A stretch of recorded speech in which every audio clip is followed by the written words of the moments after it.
Putin's rule appears to be unyielding. Intelligence from Germany.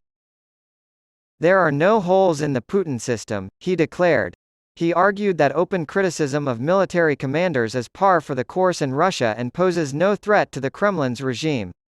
Despite isolated criticism, for instance, with regards to ammunition deliveries, there are no signs that the system is shaking or imploding, he said, adding that this possibility could not be ruled out. Call says, Russia is still capable of waging a long-range war, because of the country's sizable capacity for mobilization.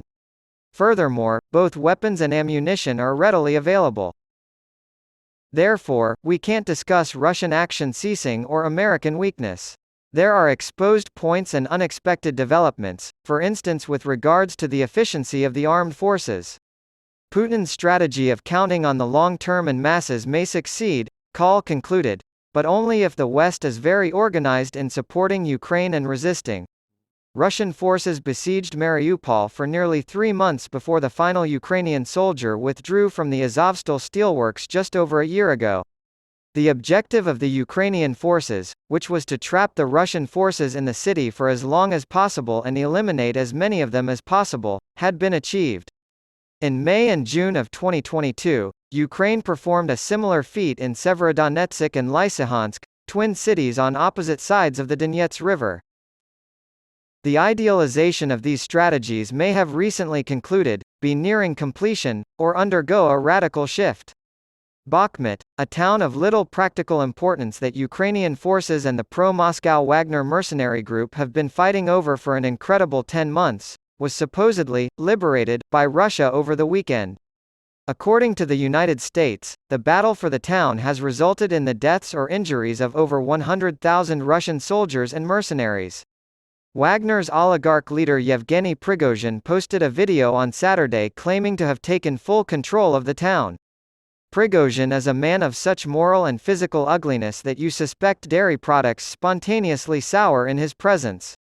The city of Bakhmut will be handed over to the Russian military on May 25 after Wagner has completely inspected it, created the necessary defense lines, and then departed. After some initial confusion over the official position of the Ukrainian government, Kyiv denied, and still denies, that Bakhmut is fully in Russia's hands. On Sunday, news emerged that Ukrainian troops were advancing around the edges of the town in an attempt to strategically encircle and then attack the Wagner mercenaries who now control the majority of the city. Despite the lack of evidence, proponents of Vladimir Putin's regime celebrated the news online, and just last night, state TV propagandist Vladimir Solovyov kicked off his regular program by displaying the emblem of Bakhmut, which he had apparently stolen from a road leading into town. Meanwhile, Dmitry Medvedev, Putin's former puppet president and current fan of alcoholic beverages, contributed the most hilariously embarrassing celebratory take on Twitter. Elon Musk, yes, there really was nobody to root for in this exchange, complimented Dmitry on the 20th of October 2017 for a lettuce-related dig at the departing Liz Truss. To hedge his bets, Musk asked, "BTW, how's it going in Bakhmut?" on Sunday, demonstrating that he is still a very busy and important man. Medvedev frothed with victory, albeit somewhat tardily, at Elon Musk, adding, "You've asked me about Bakhmut. View it with your own eyes. What's the big deal about seizing a town with a pre-war population roughly equivalent to Barnsley, which is only 22 kilometers from territory that Russia has held since 2015? Even after all the city's infrastructure was destroyed, the town was never a major transportation and logistics hub, despite what Moscow-friendly sources will say. All Russian activity in Bakhmut, including its potential use as a hub for troops and equipment, is vulnerable to attack because Ukraine still controls high ground just to the west. Some will argue that the loss of Bakhmut would be devastating to Ukrainian military and civilian morale, but that is not the case. The Ukrainian people are well aware of the importance of stalling Russian forces for as long as possible before withdrawing from a given area if they are to be saved.